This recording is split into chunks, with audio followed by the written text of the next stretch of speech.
റഹ്മത്തുള്ളാഹി തആല വബറകാതുഹു. റബ്ബി ഇശ്റഹ് ലി സദ്രി വയസ്സിർ ലി അംരി വഹ്ലുൽ ഉഖ്ദതം മിൻ ലിസാനി യഫ്ഖഹു ഖൗലി. യാ റബ്ബി ബിൽ മുസ്തഫാ ബല്ലിഗ് മഖാസിദനാ വഗ്ഫിർ ലനാ മാ മളാ യാ വാസിഅൽ കറമി.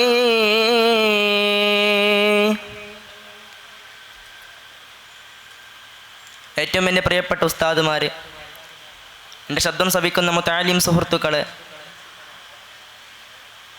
ഞാനിന്നിവിടെ പറയാൻ പോകുന്നത് അദബ് വിദ്യാർത്ഥിയുടെ വിജയമുദ്ര എന്ന വിഷയത്തെക്കുറിച്ചാണ്. ലോകത്തിൻ്റെ നേതാവ് അഷ്റഫുൽ ഖൽഖ് ത്വഹ റസൂലുള്ളാഹി സ്വല്ലല്ലാഹു അലൈഹി വസല്ലമ തങ്ങൾ പറയുന്നുണ്ട്, ലൈസ മിന്നാ മൻ ലം യർഹമി കബീരിനാ വയഹ്രിമി സഗീരിനാ വയസ്രിഫു ലിൽ ആലമീന ഹഖ്ഖഹു. വലിയവരെ ആദരിക്കാത്തവരും ചെറിയവരോട് കരുണ കാണിക്കാത്തവരും പണ്ഡിതന്മാരുടെ അവകാശം അറിഞ്ഞ് പെരുമാറാത്തവരും നമ്മിൽപ്പെട്ടവരല്ല. തൊബറാനി തൻ്റെ ഔസത്ത് എന്ന കൃതിയിൽ അബൂ ഹുറൈറ റളിയല്ലാഹു അൻഹു തൊട്ട് ഉദ്ധരിക്കുന്നുണ്ട്. റസൂൽ സല്ലല്ലാഹു അലൈഹി വസല്ലം പ്രസ്താവിച്ചു, നിങ്ങൾ വിദ്യ പഠിക്കൂ, അടുക്കത്തോടെയും ഒതുക്കത്തോടെയും മാത്രമേ നിങ്ങൾ വിദ്യാഭ്യാസിക്കാവൂ എന്ന് റസൂൽ സല്ലല്ലാഹു അലൈഹി വസല്ലം തങ്ങൾ പറയുന്നുണ്ട്. മനുഷ്യൻ ഈ ലോകത്തേക്ക് പിറന്നു വീണത് മുതൽ അവൻ്റെ ശ്വാസം നിലക്കുന്നത് വരെ അവൻ ഒരുപാട് അദബുകൾ സ്വീകരിക്കേണ്ടതുണ്ട്, ഒരുപാട് അദബുകൾ അവൻ ശീലിക്കേണ്ടതുണ്ട്. ഈ അദബുകളൊക്കെ അവൻ ശീലിച്ചു കഴിഞ്ഞാൽ അവൻ്റെ ഇരുലോകത്തും അവൻക്ക് വിജയമുറപ്പാണ്.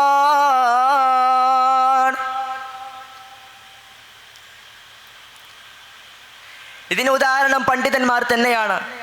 ഓരോ പണ്ഡിതരും ഇന്ന് ലോകത്തേക്ക് ജനിച്ചു വീഴുന്നത് മുതൽ അവരെ ജീവിക്കുന്നതും വളരുന്നതും എല്ലാം അദബെന്ന പറയുന്ന ആ വിജയമുദ്രത്തിലൂടെയാണ്. ആ ചക്രവാളം എങ്ങോട്ടാണ് നീങ്ങുന്നത് അതിനനുസരിച്ച് മാത്രമേ ഇന്ന് പണ്ഡിതന്മാർ ഈ ലോകത്തേക്ക് അവർ അദബ് പഠിച്ച് മറ്റുള്ളവരേക്ക് അദബ് എങ്ങനെ പഠിക്കണം, അദബ് എങ്ങനെ ചെയ്യണമെന്നൊക്കെ പറഞ്ഞു കൊടുക്കുന്നത്. അദബ് എന്നത് എല്ലാത്തിൻ്റെയും അടിസ്ഥാനമാണ്. വിജയനിദാനവും കഴിവും അറിവും ഫലപ്രദമാകണമെങ്കിൽ അദബ് അനിവാര്യമാണ്. ഇമാം ഇബ്നുൽ മുബാറക് എന്നിവർ പറയുന്നു, കൂടുതൽ അറിവ് നേടുന്നതിനേക്കാളും കുറച്ച് അദബ് സ്വായത്തമാക്കുന്നതാണ് ഏറ്റവും നല്ലത്.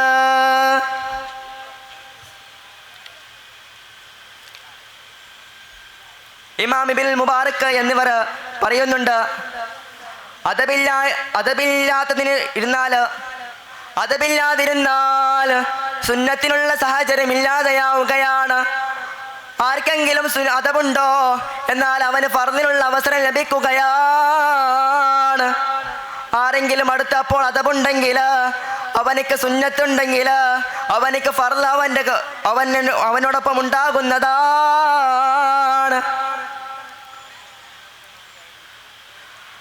അറിവ് തേടുന്ന ഒരാളെ സംബന്ധിച്ചിടത്തോളം ഒഴിച്ചു കൂടാനാവാത്തതാണ് മര്യാദ എന്നുള്ളത്. അതില്ലാത്തവർക്ക് നേട്ടങ്ങൾ കുറയുന്നതാണ്. അദബിന് പ്രാധാന്യം നൽകിയവർ ഉന്നതിയിലെത്തുകയും ചെയ്യുന്നതാണ്. ഇമാം ഷാഫി റളിയല്ലാഹു അൻഹു പറയുന്നു, നഹ്നു ഇലാ അദ്ഹബി ഹുജ്ജി ഫീ കസീറുൻ മിനൽ ഇൽമ. ഒരുപാട് അറിവ് സ്വായത്തമാക്കുന്നതിനേക്കാൾ അദബ് പകരുന്നതിൽ നാം ആവശ്യക്കാരാകണം. ഒരു വിദ്യാർത്ഥിയെ സംബന്ധിച്ചിടത്തോളം പഠനത്തോളം വേണ്ടത് അദബാണ്. അധ്യാപകരുടെ സാന്നിധ്യത്തിലൂടെയും അസാന്നിധ്യത്തിലൂടെയും അദബ് നമ്മൾ നേടുന്നുണ്ട്. ഇതിനേറ്റവും നല്ല ഉദാഹരണമാണ് ശൈഖ് ജീലാനി റളിയല്ലാഹു അൻഹു. ഒരിക്കൽ ശൈഖ് ജീലാനി റളിയല്ലാഹു അൻഹു തൻ്റെ ഉസ്താദിനെ കാണാൻ വേണ്ടി വരികയാണ്. ശൈഖ് ജീലാനി റളിയല്ലാഹു അൻഹു വിദൂരത്തിൽ നിന്ന് വരുന്നത് തൻ്റെ ഉസ്താദ് കാണുകയും അത് കണ്ടിട്ട് ശൈഖ് ജീലാനി റളിയല്ലാഹു അൻഹുവിൻ്റെ ഉസ്താദ് ഒരു വിദ്യാർത്ഥിയോട് പറയുന്നുണ്ട്, ആ വാതിലടക്കൂ.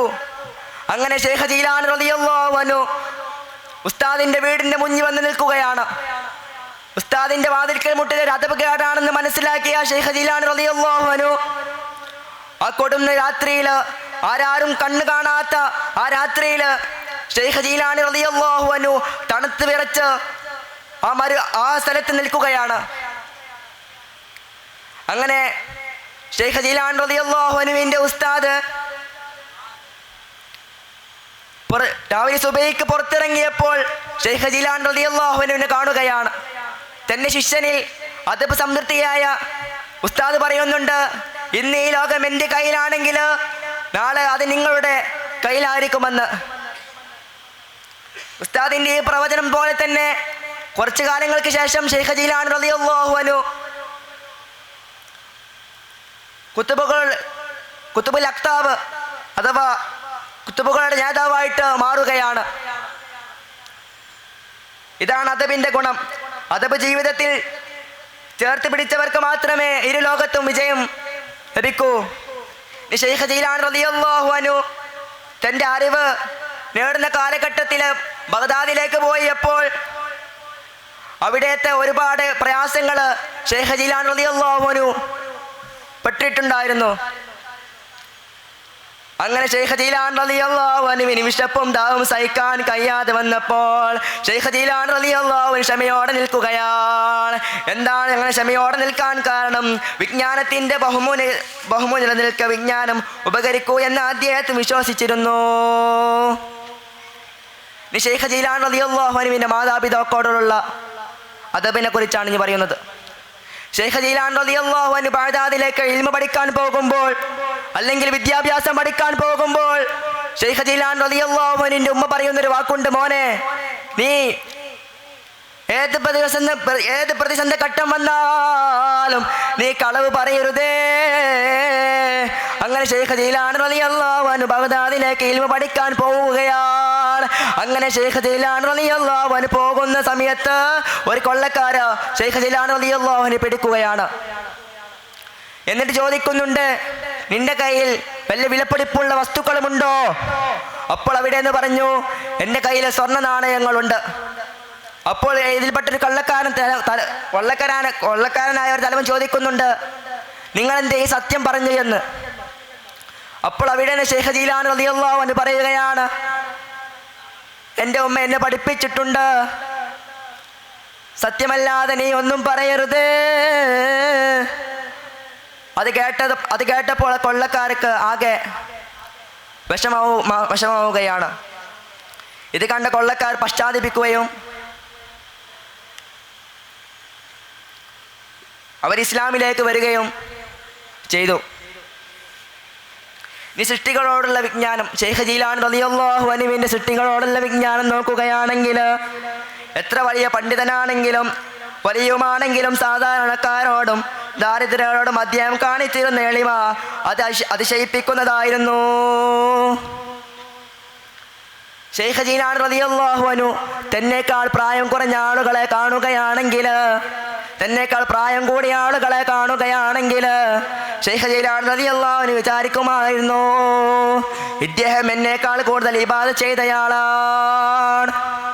ശൈഖ് ജീലാനി റളിയല്ലാഹു അൻഹു ഉണ്ടല്ലോ, തന്നേക്കാൾ പ്രായം കുറഞ്ഞ ആളുകളെ കാണുകയാണെങ്കിൽ ഇവർ എന്നേക്കാൾ കുറച്ച് പാപങ്ങൾ മാത്രം ചെയ്തവരാണ്.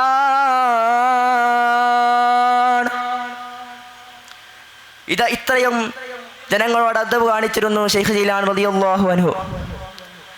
എല്ലാ ജീവജാലങ്ങളും, അള്ളാഹു സൃഷ്ടിച്ച എല്ലാ ജീവജാലങ്ങളോടും നമ്മൾ ബഹുമാനിക്കുകയും അദബ് പാലിക്കുകയും ചെയ്യണമെന്ന് ഇത്രയും പറഞ്ഞുകൊണ്ട് എൻ്റെ വാക്കുകൾക്ക് വിരാമം കുറിക്കുന്നു. വാഖിർ ദഅവാന അൽഹംദുലില്ലാഹി റബ്ബിൽ ആലമീൻ. അസ്സലാമു അലൈക്കും വറഹ്മത്തുള്ളാഹി തആല വബറകാതുഹു.